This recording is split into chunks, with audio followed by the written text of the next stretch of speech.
Anyone who has ever been a spy knows that earning trust is extremely difficult. Yet, all he needed was a small piece of metal, and in an instant, he made the princess of the beast tribe trust him to the point of being willing to die for him. It turns out that the protagonist lives in a world with two great empires, both of which are vying to become the dominant power. As a result, both sides have deployed large numbers of spies. The protagonist was forced to join because his family was threatened, and he had no choice but to enter the spy training program. Eventually, he became the top spy. His mission was to earn the trust of the beast tribe princess, then infiltrate and gather intelligence from within the beast tribe kingdom. To achieve this, they were equipped with devices implanted in their bodies, allowing them to shapeshift and assume the appearance of the beast tribe. In a prison cell, a girl from the demon tribe is chained to a table. She groans non-stop, her face filled with discomfort. At the moment, she is being used as a guinea pig for 3 doctors. In another room, one of the doctors reports the experimental results to someone called the warden. They discuss the corpse worm from the celestial temple, which can disrupt the consciousness of the demon tribe. After speaking, the doctor takes the corpse worm and walks toward the girl. The warden smirks cruelly as he watches her struggle, the corpse worm being poured into her mouth.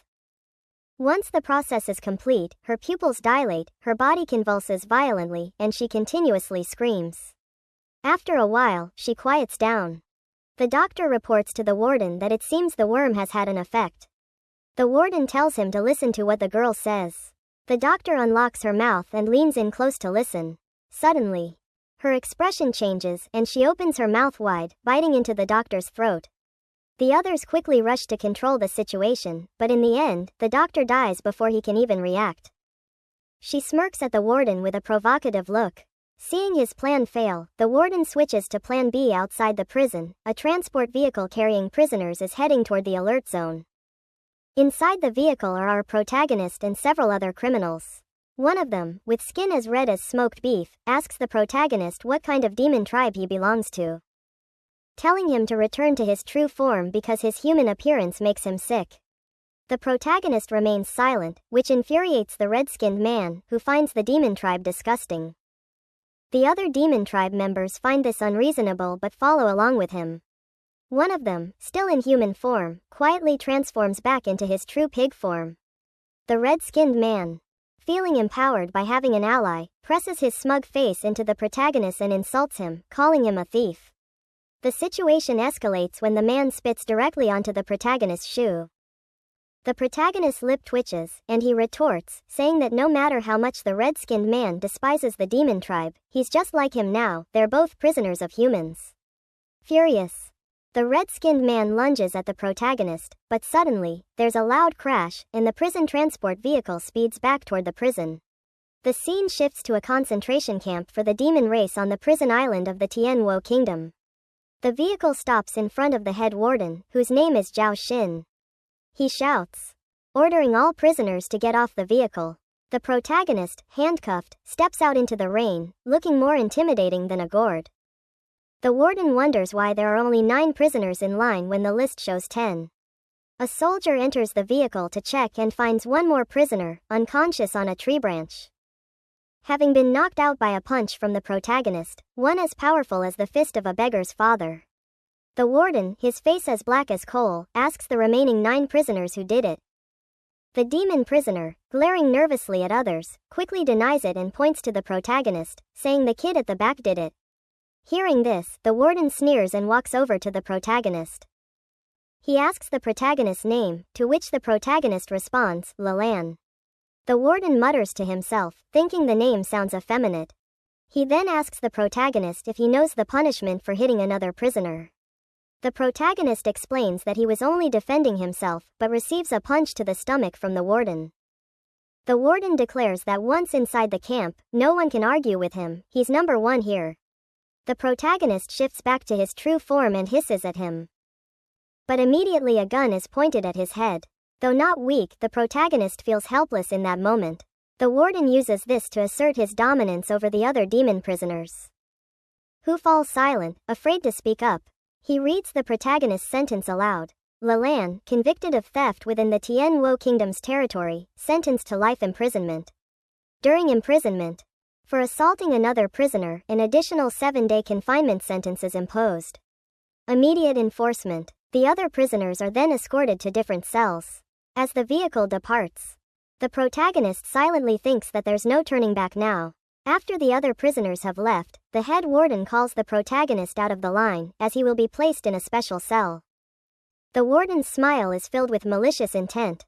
The other prisoners watch fearfully, knowing that anyone who enters that cell is as good as dead. The warden orders the guards to carry on with their duties while he stays behind to chat with the protagonist. They take the elevator down to the 9th floor. At this point, the protagonist tells the warden that there's no need for any more tough acts, since no one else is around. The warden sighs in relief, his body sagging like a wet noodle. He turns to the protagonist, addressing him as Specialist Le, and asks if the cooperation is going well. It turns out everything was part of the plan. The warden was just following orders from the intelligence department. He also asks the protagonist to speak favorably of him to someone named Lam Lao Dai. The fight with the other prisoners was also part of the plan to get the protagonist into the special cell. The protagonist had noticed the warden's tattoo of the glorious Holy War Society and had used his excessive reverence for the demon race to provoke him into striking first. The warden admires the protagonist's intellect to the point that he almost bows to him. The protagonist lifts his shirt to reveal a scar, explaining that it was from a 5th-generation technique all intelligence department operatives must undergo. The scar is the result of an operation to implant demon essences into human bodies, a technique used to extract them from demon prisoners. The warden pokes at the scar, making the protagonist blush like a rooster. He coughs awkwardly, saying it's his first time seeing this technique in person and couldn't help himself. The protagonist changes the subject, asking about the target he is supposed to approach. Although he's reviewed the files, he still wants to hear the warden's thoughts. The warden, merely following orders, doesn't know much about her background. He just says she can be a bit hot-tempered, with a smile that, according to the protagonist, seems forced and exaggerated. Before the protagonist can process the conversation, the elevator reaches the 9th basement floor. The warden tells him to succeed, as everything is for the Tianwo kingdom. The protagonist says nothing, silently following him out of the elevator. In the hallway, the other demon prisoners scream and howl when they see a new face. The Tianwo kingdom was founded by humans, while the demon kingdom was founded by demons. For thousands of years, both sides have wished for the complete destruction of each other. Suddenly, through the bars, a pair of eyes stares at the protagonist, asking why he is here. A prisoner from the adjacent room bares its fangs, threatening to attack him. Due to the war's outcome, both sides sent spies to infiltrate each other. However, the protagonist was sent to the Tianwo Kingdom's intelligence department after an unexpected incident. After undergoing special training, he became a spy. The intelligence department promised him that if he completed his mission, he would be granted freedom. Reflecting on the past, the protagonist arrives at the temporary holding cell. The warden personally opens the door for him, hoping that he will still be alive in 7 days. With unwavering determination, the protagonist silently vows to take the first step in his mission, gaining the trust of the demon girl who appeared in the previous experiment. No one can remember exactly when humans and demons became enemies. The demon race relies on the demon core within their bodies, naturally possessing extraordinary strength, and initially, the human race was almost wiped out. It wasn't until a great sage of the human race emerged, mastering the acupoints in the human body and unlocking the secret arts, that the humans gained the strength to resist the demon race and began to expand. This led to the formation of the Celestial Martial Empire, a civilization that would go to any lengths to destroy another. The war has raged on to this day, with countless lives lost. As a spy infiltrating the demon kingdom, will Lilan become the next sacrifice? The demon woman in front of him is the target of his mission, Bai Ling from the Shengchu tribe.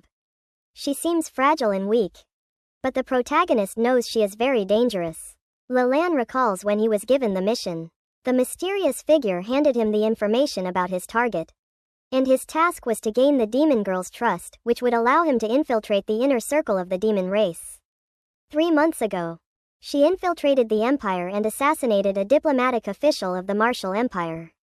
However, she was captured by the intelligence agency. Investigations revealed that she came from the Shengchu tribe in the Demon Kingdom and held a high status. Her abilities were so formidable that it took a significant number of intelligence agents to capture her.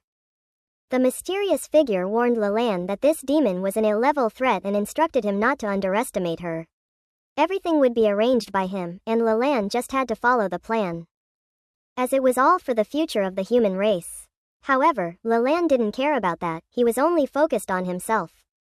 He hoped that if he completed the mission, the intelligence agency would keep their promise. The flashback ends and the scene returns to the holding cell. The protagonist and the warden continue their unfinished act. Leland asks where they are, and the warden answers that this is an experimental base, established specifically to deal with demon race prisoners. Leland, surprised by this response, gives a questioning look. The demon girl silently watches the two of them talk. After a while, she hisses, stating that whatever humans do to the demon race, the demon race will return it 100-fold. To demonstrate his authority, the chief warden walks over and pulls a control lever. The girl is immediately yanked upright by a chain, causing her immense pain. Then, the warden pulls out a baton and strikes her in the stomach without mercy. Seeing the demon girl's figure, the warden begins to eye her hungrily. His gaze scans her body with lecherous intent, which confuses Leland, who is standing nearby, wondering what the warden is doing. A few of the other guards nearby seem to be watching as well. Leland, unable to tolerate it any longer, steps forward to stop him. He tells the warden that while humans pride themselves on being civilized, his behavior is no different from that of the demon race, and he has no right to boast. Leland uses some psychological tactics to warn the warden that such behavior could ruin his chances of promotion. If these depraved actions were to reach the ears of high-ranking officials in the capital, the warden would be locked away here for life. The warden curses under his breath, realizing he has been careless. Turning to Leland, the warden seems relieved, almost like a young idol, grateful that Leland has opened his eyes just in time. However, despite everything, he cannot let the demon girl off so easily since she has offended him. Leland offers to take the punishment in her place. The baton strikes Leland's abdomen, and the warden orders the guards to continue with their beatings. Leland curls up, protecting his head as he takes the blows. One guard strikes him with a rod directly on the head, knocking him unconscious. Afterward, they leave without caring whether Leland lives or dies. The warden, shouting back, remarks that Leland must have some skills since he previously escaped from the northern prison, and orders the soldiers to be more vigilant. As Leland lies motionless, Bai Ling asks if he's still alive. She calls his name repeatedly, but when there is no response, she becomes worried, fearing that he may have died while protecting her. Hesitant, she nudges his head with her foot, unwilling to owe him a debt of gratitude. But as a protagonist, Leland can't die yet, he is merely lost in a memory. In that memory, a bright light shines directly into his face, blinding him. The image of a woman slowly appears. She is an official in the intelligence agency. She tells him that as long as he completes his mission, he will have a new life. From behind, a young girl appears, calling him brother. The girl mentions that today is her birthday and asks him to remember to buy a chocolate cake. In the darkness, a hand with sharp claws slowly moves toward the girl. Leland, panicked, shouts, "Be careful, little one." The one with the claws is none other than the woman from earlier, who is using the girl to threaten Leland, demanding that he complete the mission. If not, his loved ones will be dealt with by the intelligence agency. The protagonist startled and woke up from the dream. His eyes met Bai Ling's, and they both wanted to gaze at each other for a long time. However, when he saw something shimmering, he quickly turned away, his face turning red. To ease the awkward situation, Bai Ling said it seemed like he had had a nightmare. He admitted it, mentioning that anyone would probably feel the same if they were in his shoes. He used the excuse that he had saved her, so he asked her to introduce herself. She argued that she hadn't asked for his help, and to make matters worse, she had been knocked out. She was really annoyed with young men like him. Eventually, she told him her name was Bai Ling and asked for his name in return. He said she could call him Leland, a nobody. Earlier, he had heard the head jailer mention that he had escaped from prison.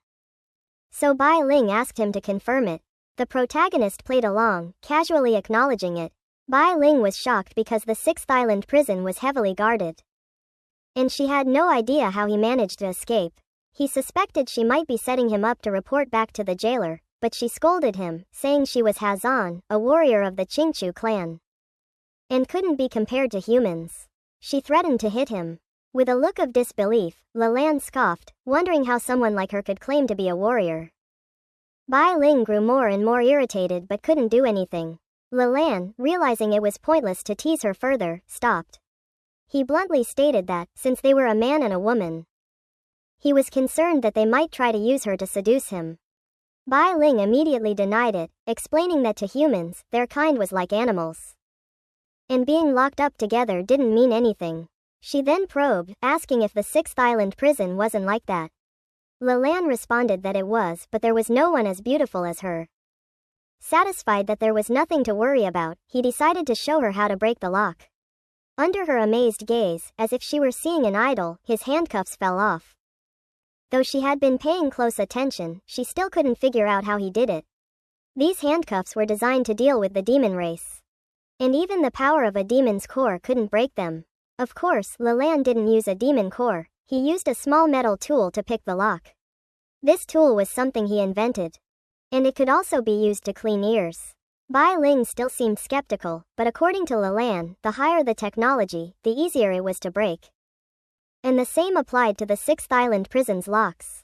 After years of practice in lockpicking, this task was easy for him. Bai Ling called him a thief, but he corrected her, saying he was a master thief. To explain how he managed to pass through the security scanners, Leland performed a magic trick.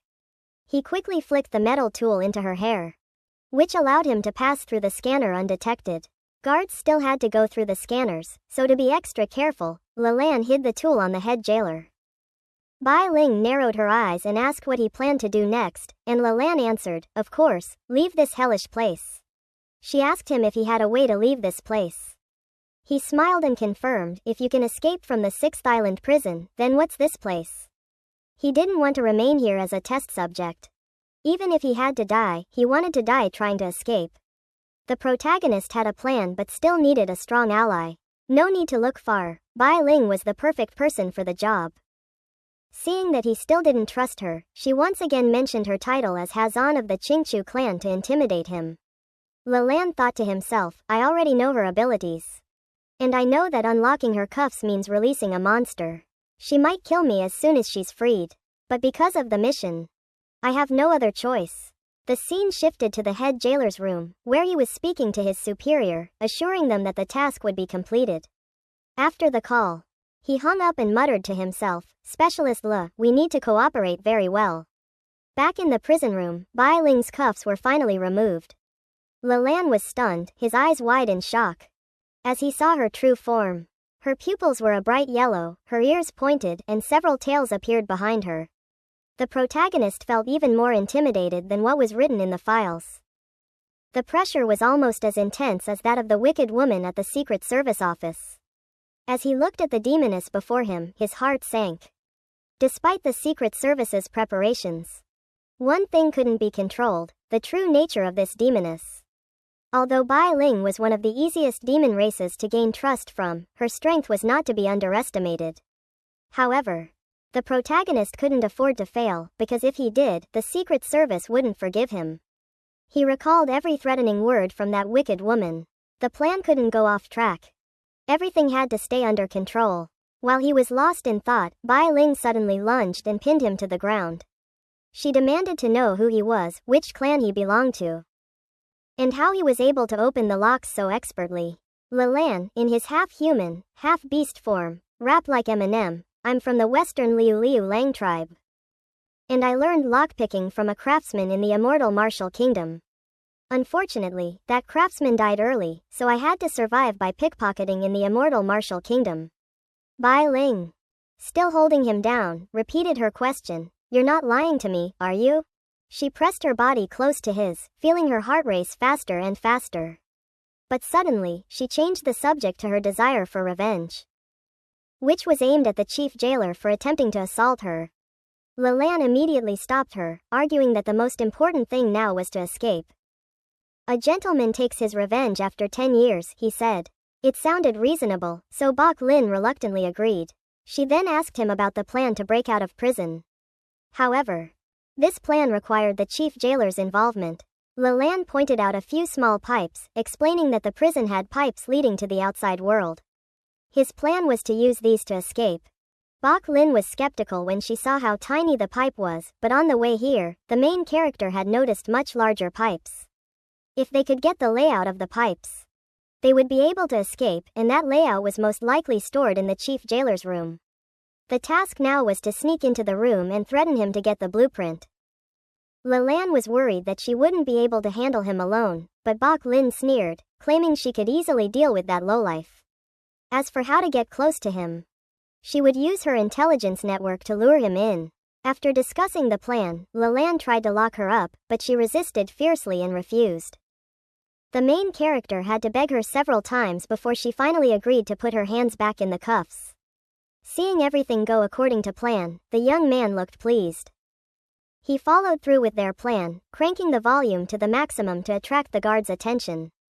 The guard, hearing the noise, had to come in to check what was happening. Leland saw that the guard had been drawn in and said she had something important to report. The guard didn't say much and raised his baton, intending to beat Leland. However, Bok Lin spoke up, telling him that she wanted to trade intelligence for freedom, demanding that he immediately take her to meet the chief jailer. Eventually, they were both brought to his room. Even though it was just an act, the guard secretly thought that if he could get some intelligence from this, it would be a bonus. Everything was proceeding according to the main character's plan. Threaten the chief jailer, get the blueprint of the pipes, and escape. Bok Lin revealed some intelligence, but she spoke so quietly that the guard, even straining to hear, couldn't make out what she said. Suddenly, the glass window caught her attention. She turned to the main character and said she had come up with a new plan, to jump out of the window. The young man turned pale, like the underside of a frog, upon hearing this. From the chief jailer's room, the view looked down into the vast abyss below. He couldn't help but wonder why she wanted to jump out of the window. Had she just come up with the idea? Or was there another plan? He was concerned that if they deviated from the original plan, the female spy would become suspicious of him, which would put his family in danger.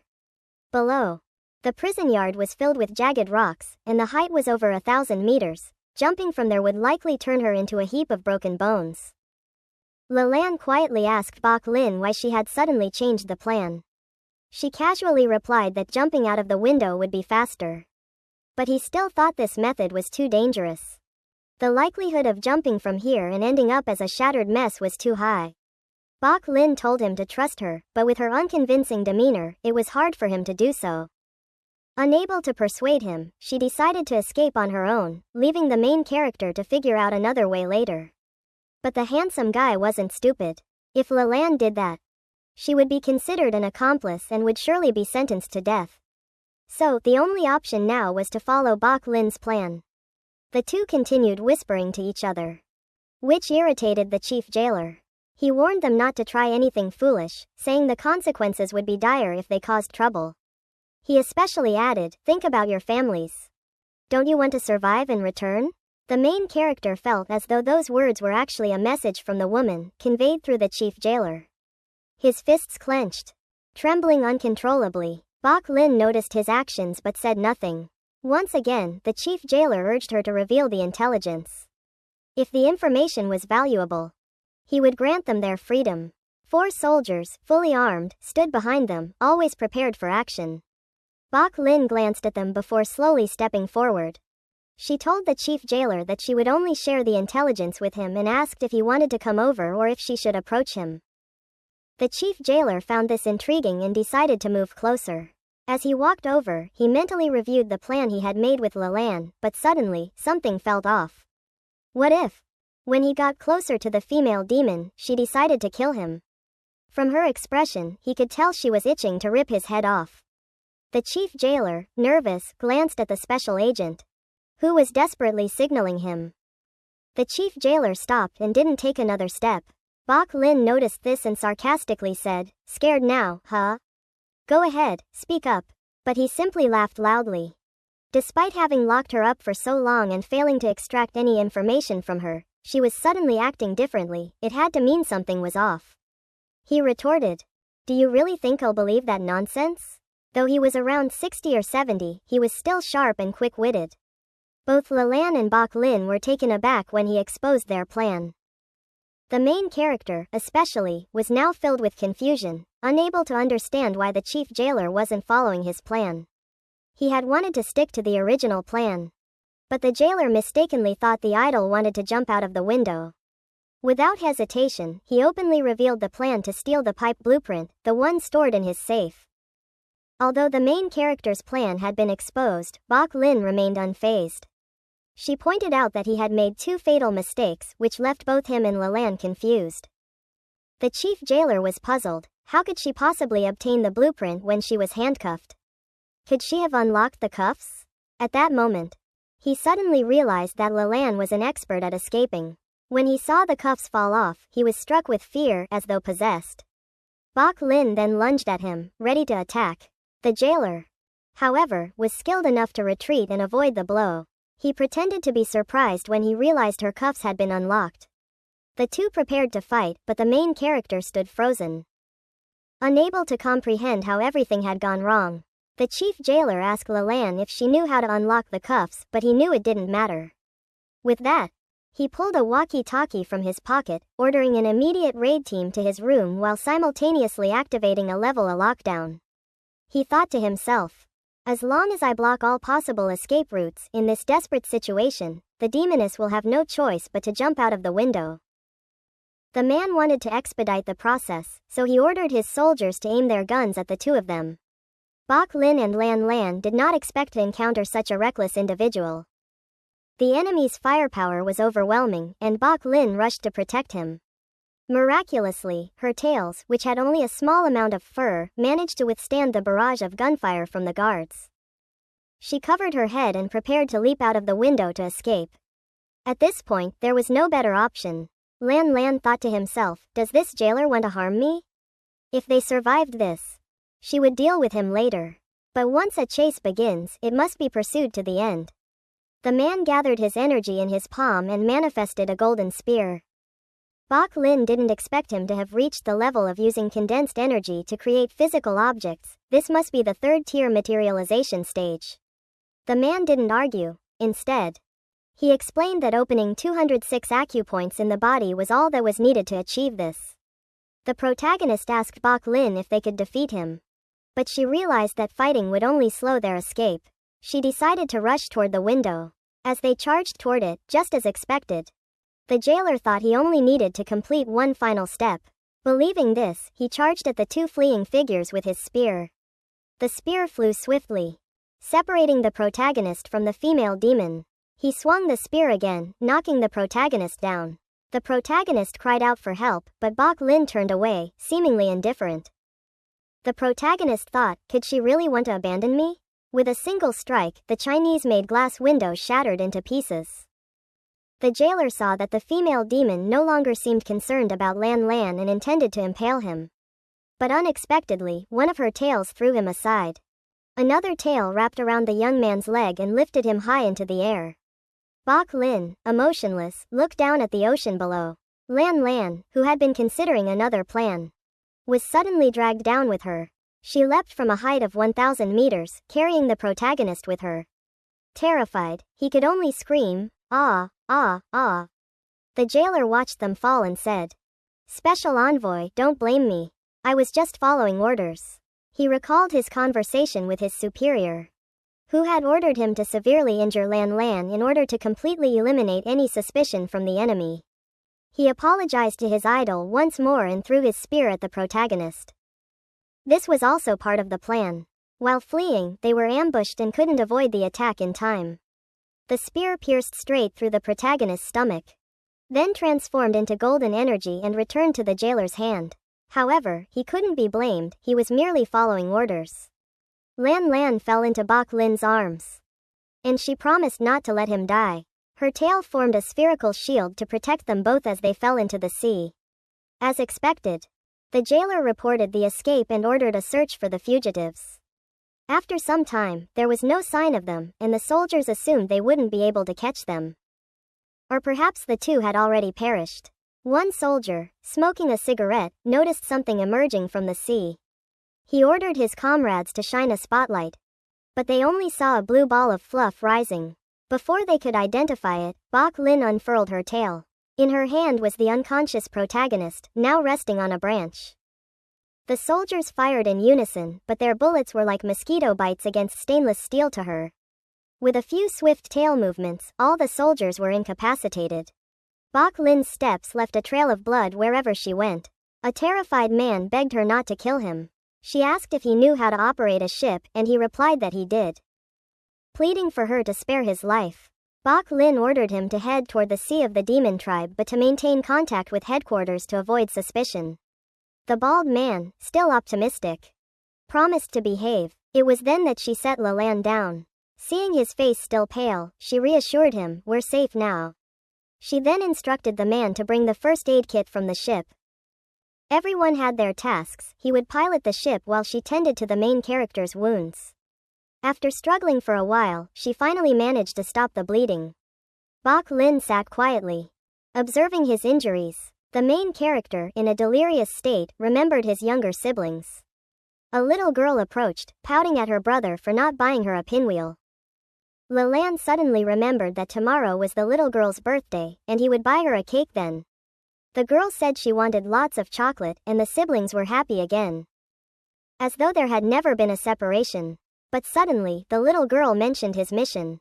She said, "If you don't complete it, we will all die," her face covered in blood. The main character was terrified, not understanding what was happening. His other siblings all wore the same horrific expression, each with a bullet lodged in their forehead. Behind him, a woman's voice echoed, "It's truly unpleasant to witness your loved ones die before your eyes." The main character gritted his teeth and called her Lam Mak Wiem. She was the one known as Lam Dai Nyan in the Secret Service. She walked towards him with a very intimidating expression. At that moment, Leland no longer cared who she was. All he knew was that Lam Mak Wiem and the Secret Service had gone back on their word. In reality, from the very beginning, he had no right to make demands of her. His family meant nothing to her. Leland wasn't the only option either. Lam Mak Wiem believed that just working for the Secret Service was already a blessing for him. Main didn't care about that so-called blessing, he only wanted his family to be safe. Her words were so grating that she slapped him. Then, she kicked him, sending him flying. Leland had no ability to resist, he was brutally beaten by her. Lam Mak Wiem slowly walked over and kicked him in the chest with her shoe. She ordered him to call her Lam Mak Wiem, but with the word "master" added. To her, he could only be a loyal dog. Our main character was too weak, only able to scream and escape from the daze. The young man in real life was already weak, and even in his dreams, he had no ability to fight back. Remembering how Lam Mak Wiem had treated him like a loyal dog, he was furious and determined to teach her some manners. Whenever he was knocked out, it was as if he would dream of nightmares. Bok Lin thought to herself, "This scene seems familiar, where have I seen it before?" Leland thanked her for saving him, stating that they had a cooperative relationship, and that her escape was also thanks to him unlocking the door. Fortunately, the wound wasn't fatal, and with the strong recovery ability of the Thuong Lang tribe, it would probably heal after some rest. Through Bok Lin's words, the main character also learned that he was on a patrol ship hunting down 2 people, which she had taken control of. She had left only the ship's captain behind, and the rest had all been subdued. It could be seen as her way of returning some of what she had suffered in prison. Leland looked at the pile of bodies, none of which were intact. When he asked, "Where are we going next?" the captain warned him to be cautious. Before they could understand what was going on, the ship shook violently. Leland anxiously asked if enemies were chasing them, but Bok Lin calmly smiled and said, "We've arrived. This is near the 3rd sea zone of Tien Vo Kingdom, the Dark Sea of Yu Kingdom." The two of them left the ship's cabin and went to the front to assess the situation. The main character looked down and saw that this sea was truly dangerous. He said that although he was of the Yu race, he had never been here before. She agreed, saying that if it weren't for this treacherous sea acting as a shield, the Yu Kingdom would have already fallen. The ship shook violently again, and Leland feared that if they went any deeper, the ship would capsize. Bok Lin told him not to panic, then turned to call out, "Hu Kuk Si Yu." After a few calls, a strange sea creature appeared from somewhere. They were holding tridents and swimming toward the ship, then silently climbed aboard. There were 5 of them. According to the ship's captain, they were deep-sea scouts, acting as the forward watchtower called by Bok Lin. One of them asked why 2 people were on a Tianvo kingdom ship but knew the secret calling language of their Yu race. She explained that she was a Hazan of the Ton Cao tribe. Ton Cao Bok Lin. She told them to quickly take her back and they would be rewarded. At first, he seemed skeptical, but when she revealed her tale, the oppressive aura confirmed that she was indeed a Hazan. They all knelt and congratulated her for turning danger into safety, escaping peril and returning. Bok Lin commanded them to take her back to Hanon, but no word of her return should be spread, and they were not to leave her side. Leland silently observed the situation from the side. The scene shifted to Hanon.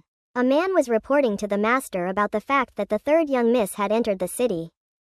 He hadn't expected that even after being captured by the human race's internment camp, she could still escape. It would be much harder to deal with her now. Currently, she was in the city. And many people were paying attention, so it was inconvenient to act. But sooner or later, he would get everything he wanted. At the Hanon ferry, the 2 of them successfully reached the dock. They saw that although the deep-sea scouts weren't particularly cute, Bok Lin still planned to ask for their promotion as promised. It was Leland's first time in Hanon, and he didn't expect the place to be so lively. However, it wasn't surprising because, although the Yu kingdom was more backward than the Tianvo kingdom, Hanon held a strategic position both economically and militarily, second only to the capital. It was inevitable that the city would develop. After talking for a while, the 2 of them decided to head to Bok Lin's house. A fleet of luxury cars came to pick them up, which left Leland somewhat overwhelmed by the opulence of her lifestyle. As they got out of the car, a girl stumbled, causing the young man to blush. This girl was Bok Lin's maid. Upon hearing that her ancestor always missed her, Bok Lin couldn't hold back her tears. It was only then that the maid noticed Leland standing next to her mistress. Bok Lin introduced him as Leland, the person who helped her escape from prison. He simply greeted her, and she bowed 90 degrees, promising that she would repay him adequately. Leland was so embarrassed that his face turned as red as a boiled lobster. After their brief conversation, everyone got into the car and headed home. Inside the car, Leland kept glancing at her, and Bok Lin told him that if he had any questions, he should feel free to ask, no need to be formal with her. It turned out that Leland wanted to get out of the car and not go to her house because he didn't want to get involved with any powerful figures.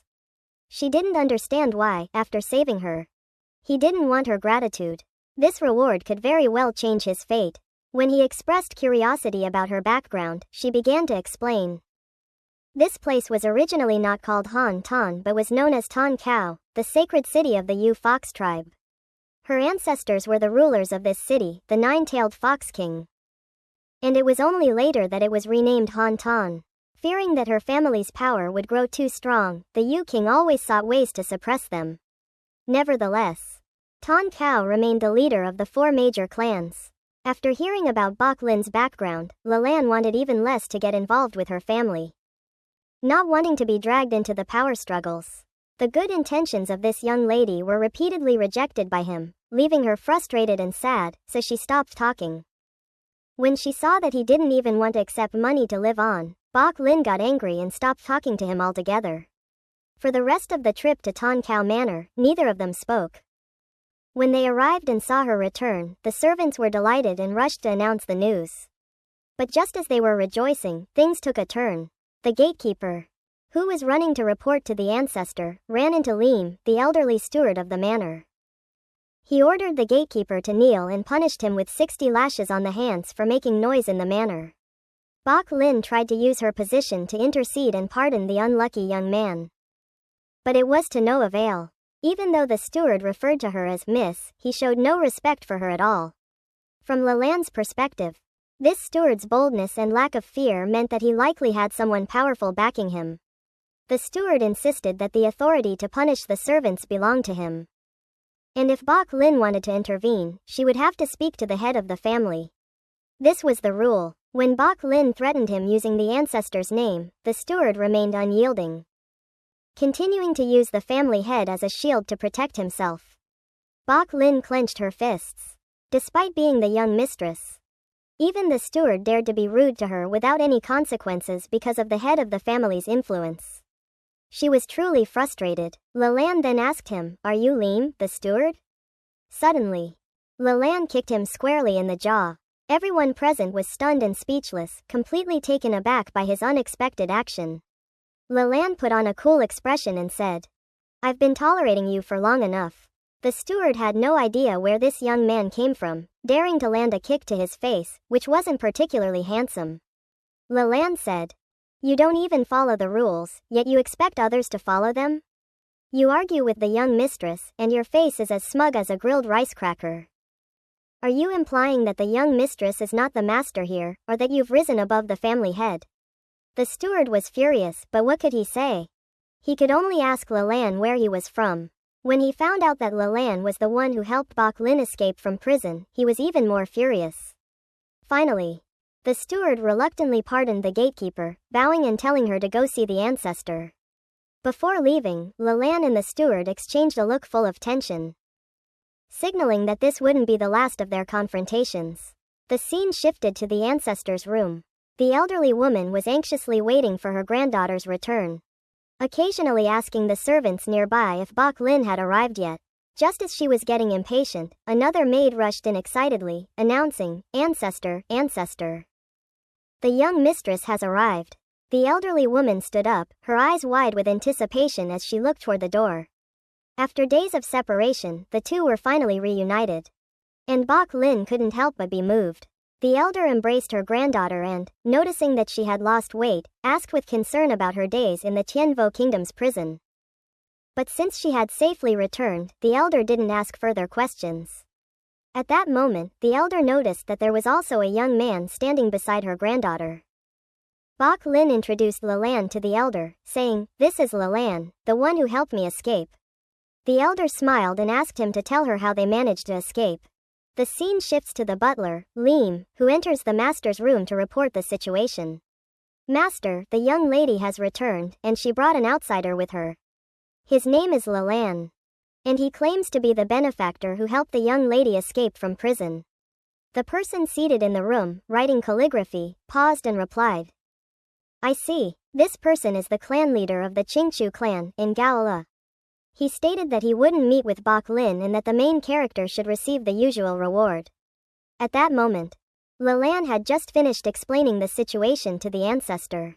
She couldn't help but admire the boldness of the two individuals, who had more courage than sense, risking their lives by jumping through a window into the sea. She already knew of Bok Lin's abilities but was surprised by Leland's impressive lockpicking skills. She inquired about which clan he belonged to. He responded that he was from the Lang clan of the northern merchant tribe but wasn't from the main bloodline.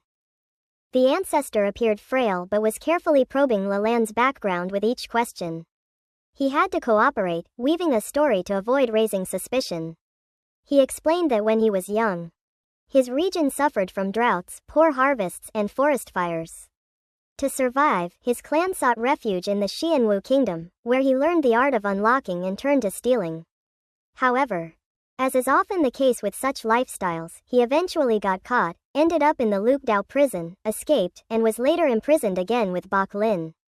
Upon hearing this, the ancestor felt some pity for him but didn't let it show. Since Leland had saved her granddaughter, she asked what reward he desired. Bok Lin teasingly mentioned that her granddaughter had refused the reward on the way back, saying she didn't want anything to do with their clan, almost as though the clan were a monster. Leland further explained that their escape had mainly depended on Bok Lin, and their collaboration had been mutually beneficial, so there was no need for a reward. As the main character looked at her, Bok Lin stuck her tongue out and teased. However, the ancestor felt that she should show some goodwill in the end. Just as they were talking, the butler, Lim, arrived. He reported that the master was busy and wouldn't be able to come, requesting the ancestor's understanding. Bok Lin huffed angrily and turned her face away. The main character realized that her relationship with the master didn't seem very good. Although the ancestor was too lazy to meet her son, she still had matters for him to attend to.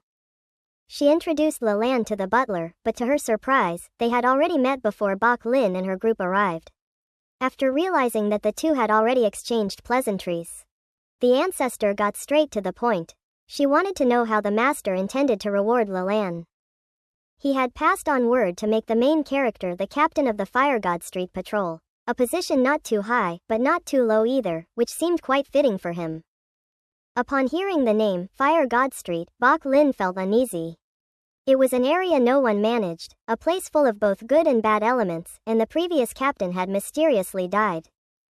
Bok Lin didn't want Lelan to take such a risk, so she asked the ancestor if they could both join the military instead. Before she could elaborate, the butler spoke up, saying that Lelan's background was unclear, and the military was something their Qingchu clan couldn't control. His meaning was clear, he wanted to separate Bok Lin and Lelan.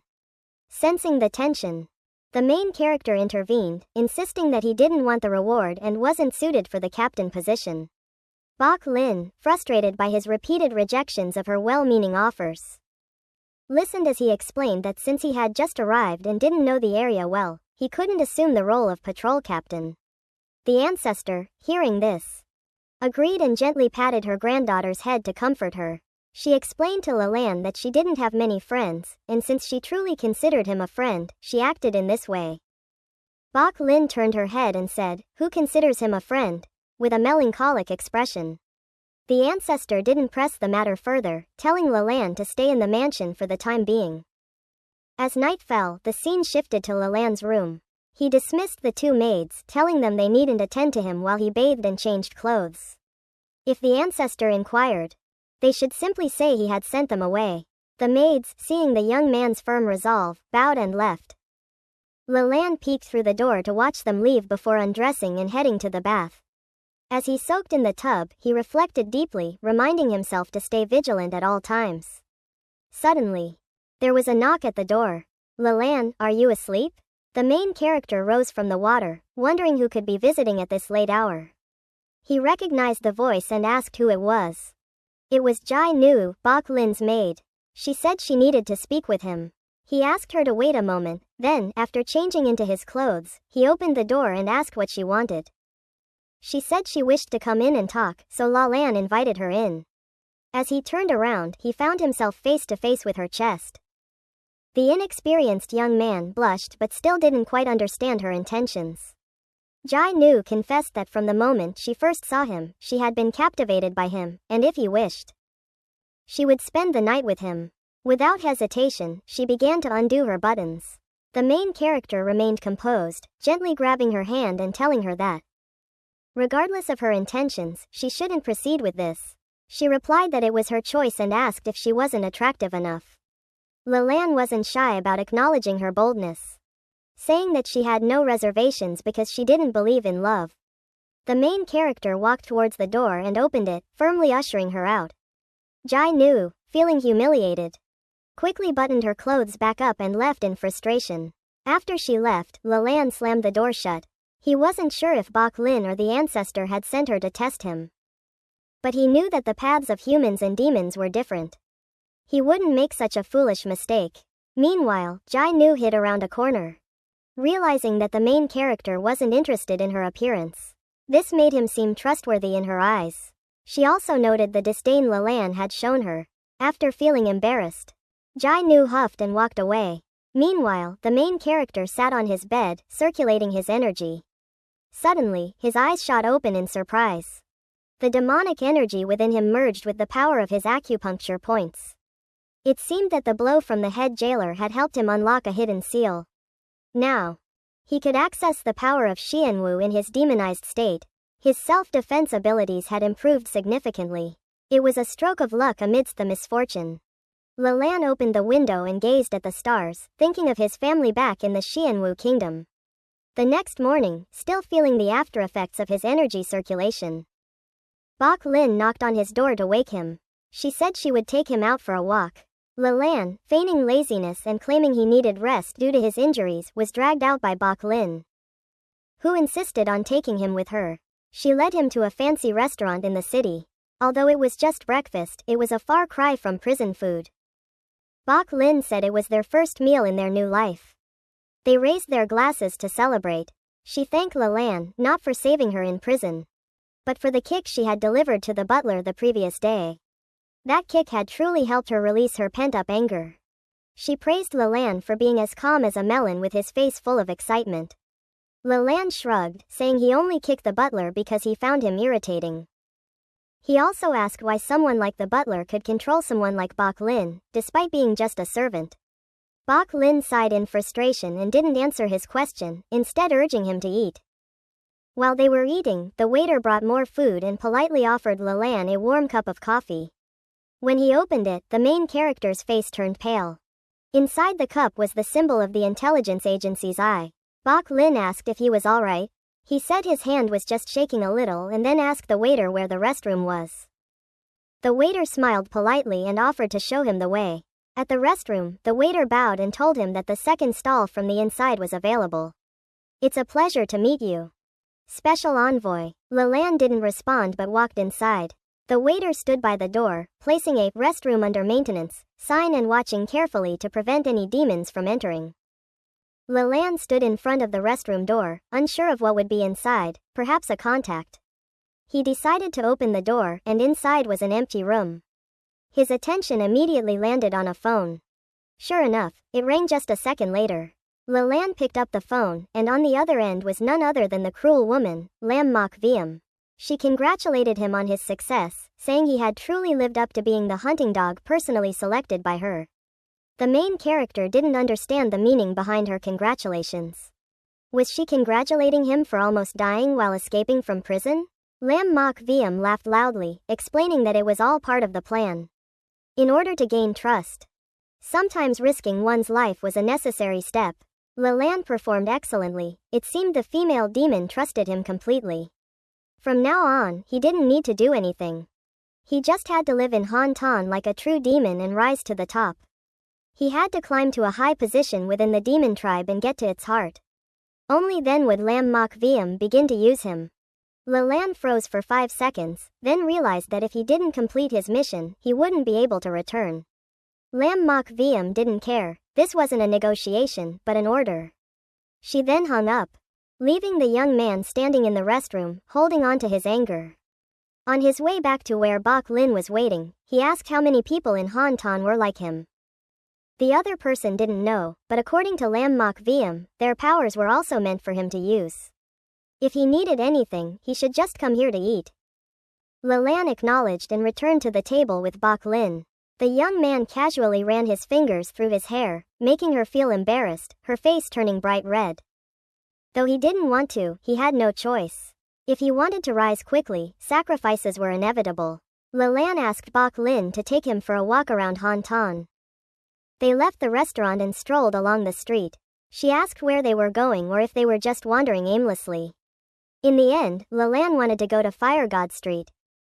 Bok Lin didn't understand why he wanted to go there, wondering if he had been influenced by the butler's suggestion. The young man lied, saying he was just curious about the place. Bok Lin didn't believe him but agreed to show Leland the real Fire God Street. This area was isolated from the city, with many people lying on the street. It looked as shabby as a slum. Some individuals who looked like pyramid scheme promoters were giving speeches, encouraging people to line up and buy medicine. The Nine-Headed Pharmaceutical Corporation was the largest pharmaceutical company in the Demon Kingdom. This time, they were allowed to sell medicine on Fire God Street due to high-level officials' concern for the difficulties of the people there. The host announced the start of the sale. But the people looked at him as though he were a strange creature, and no one wanted to buy. A boy with horns on his head squeezed through the crowd, holding up some money and asking to buy medicine. Becoming their first customer, the vendor asked what kind of medicine he wanted. The boy explained that his mother was seriously ill with malaria and needed antibiotics. The man happily shouted the price for a dose, 500 yuan. The price was ridiculously high, and the boy didn't have enough money. He asked for a discount or to pay in installments. The man looked at him for a moment, then turned and walked away. They weren't doing charity, he could come back when he had enough money.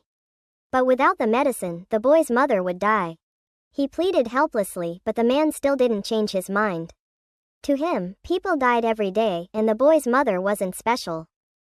The man then continued asking the crowd below if anyone else wanted to buy medicine. They whispered among themselves and gradually left because it was too expensive for them to afford. Another man with fish fins on his ears appeared and told Director Long not to be angry. These poor people must be from the black market. Director Long asked if Captain Ma hadn't yet banned the black market. He corrected himself, saying he was the deputy captain, and any actions had to be approved by the section chief and captain. He was supposed to be promoted to captain earlier this year, but the Ton Cao family had obstructed him and seized the position. However, they still hadn't sent anyone new to take over. Upon hearing Ton Cao, Director Long changed his attitude. He wasn't sure what they were planning with this arrangement. Even though Fire God Street was a slum area, it took up almost half of Han Ton, and 60% of the population lived there.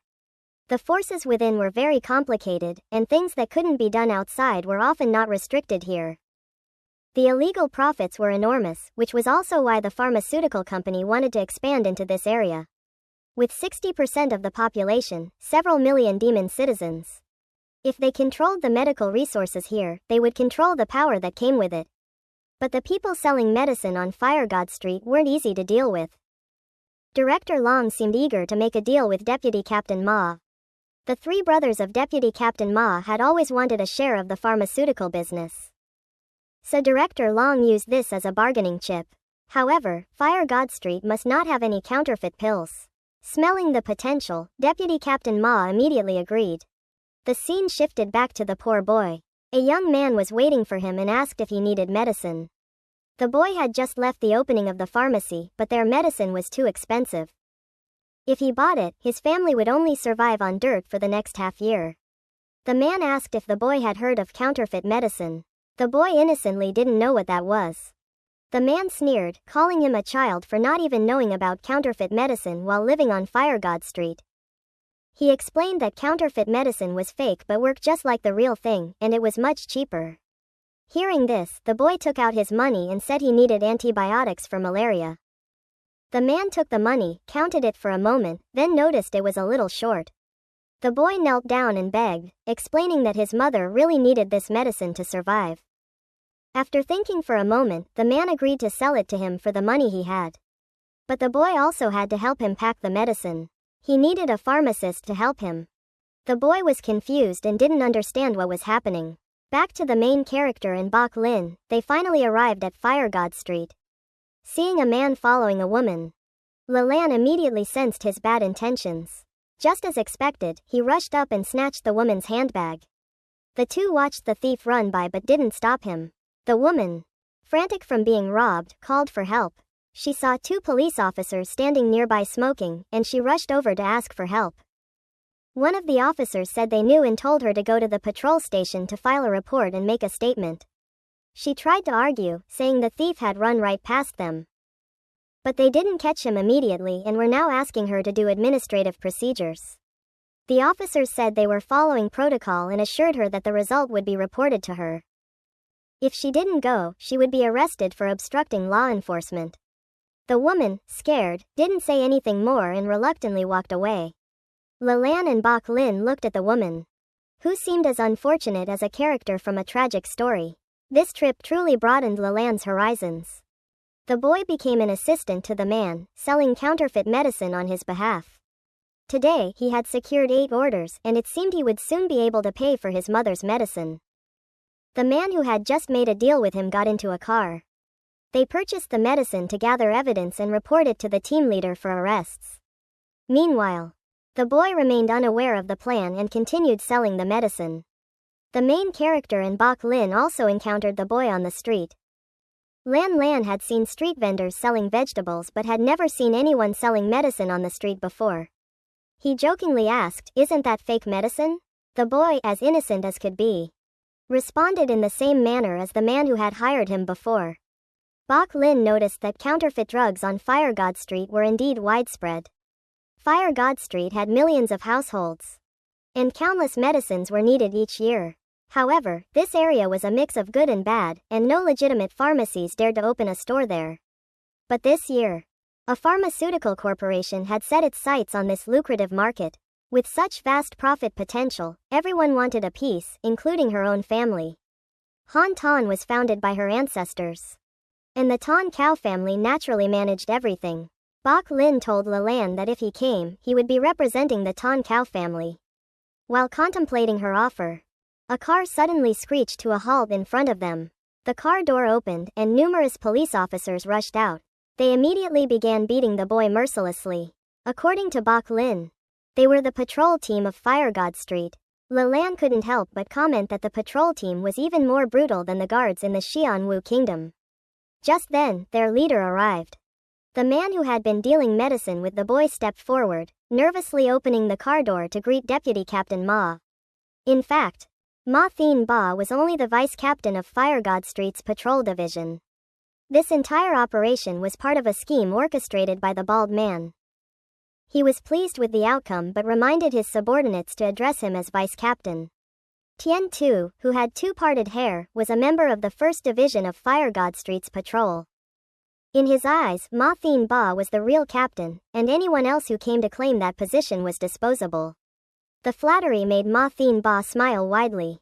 Bok Lin didn't care about Tian Tu, as she saw him as just a small time player. Ma Thien Ba went straight to the boy being detained. The boy innocently asked why he was being arrested. Ma Thien Ba pulled out the pack of medicine that the boy had just sold. When Tian Tu showed his face, the boy realized he had fallen into a trap. He denied any connection with the medicine pack. At that moment, he still believed the man who had hired him, thinking that the medicine had cured his mother's illness. Unfortunately, this inadvertently confirmed that the medicine he had sold was indeed his. The medicine that wasn't stamped or approved was of poor quality, and selling it was a crime punishable by death due to the public health risks. After explaining this, Ma Thien Ba ordered his subordinates to take the boy away. This was a lost cause. The boy would undoubtedly be beaten to death in the patrol division. Watching the boy struggle helplessly, repeatedly apologizing and begging for mercy, Leland felt a pang of compassion. The boy cried in despair, promising never to sell such medicine again. But Leland knew the bald man would never forgive him. As the boy screamed in hopelessness, Leland thought of his own younger siblings.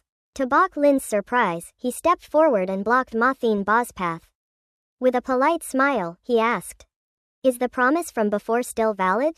Bok Lin nodded, confirming that it was. After this, Leland's demeanor changed. He now spoke firmly, asserting that he was acting in the capacity of captain of the 1st Division of Fire God Street's patrol, giving an order. Both Ma Thien Ba and his subordinates were stunned by this revelation. The patrol team members were shocked to discover that Leland was their superior. Tian Tu doubted that this young man was truly the new captain, but as soon as he opened his mouth, Ma Thien Ba glared at him and shut him up. Ma Thien Ba observed Leland more closely and noticed Bok Lin, a member of the Ho clan from the Tan Cao family, standing behind him. Instantly, his attitude shifted and he bowed respectfully to her. These insignificant patrol members weren't worthy of speaking to her. She asked them what their mission was and if they had the necessary paperwork. Vice Captain Ma, sweating, explained that they had received information about counterfeit medicine being sold here and had come to make arrests. But according to Bok Lin's knowledge, Fire God Street had always dealt in counterfeit medicine, so why had things changed so drastically? Ma Thien Ba explained that there had never been a legitimate pharmacy on Fire God Street. It had been chaotic ever since the fire 50 years ago, and no legitimate pharmacy had dared to operate here. However, recently, a major pharmaceutical corporation, the Nine-Headed Pharmaceutical Group, had entered Fire God Street, bringing legitimate pharmacies with it. This was a positive development for the people, as now there would be proper medicine available, and those selling counterfeit medicine would no longer be able to continue their operations. According to the Empire's laws, smugglers of food, salt, medicine, and metal would be executed. Vice Captain Ma was simply following the law. Leland, however, was not willing to let the boy go so easily. Ma Thien Ba refused to hand over the boy, arguing that he had not received an official notice from the bureau and that Leland's identity was still under suspicion. Once Leland officially took office, he promised to congratulate him. But for now, the boy would have to go with them. Watching the boy being dragged into the car, Bok Lin was about to intervene, but Leland stopped her. She couldn't swallow her frustration. But Leland didn't want to keep relying on her family to step in. Whether the boy was saved or not didn't matter to him. What mattered was asserting his authority and making a little stir in the process. The real person who would be uncomfortable next was Ma Thien Ba. Leland speculated that the forces behind Ma Thien Ba must not align with Bok Lin's family, and from now on, he intended to deal with them slowly.